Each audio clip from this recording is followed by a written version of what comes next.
भाजपची एकहाती सत्ता आल्यामुळे महापौर आणि उपमहापौर पदाची फक्त औपचारिकता बाकी राहिली आहे। येत्या 5 फेब्रुवारीला ही निवडणूक होणार आहे। यासाठी आज महापौर उपमहापौर पदाचे अर्ज भाजप आणि शिवसेनेने दाखल केले। भाजपकडून महापौर पदासाठी सुजाता पाटील तर शिवसेनेकडून सरोज पाटील यांनी अर्ज दाखल केलेत। यासोबतच उपमहापौर पदासाठी भाजपकडून दशरथ भगत आणि शिवसेनेकडून आकाश मढवी यांनी अर्ज दाखल केलेत। दरम्यान एकूण 111 नगरसेवक संख्या असलेल्या पालिकेमध्ये भाजपच्या 65 तर शिवसेनेच्या 42 जागा निवडून आल्या।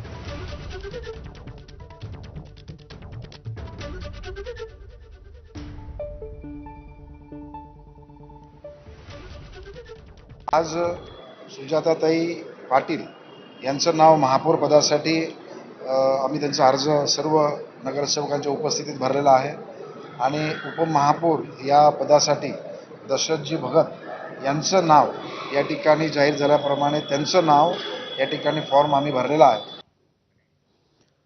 तर उपमुख्यमंत्री अजित पवारांच्या अपघाती निधनानंतर दोन्ही राष्ट्रवादींच्या विलीनीकरणाची चर्चा जोरात सुरू आहे। केवळ शरद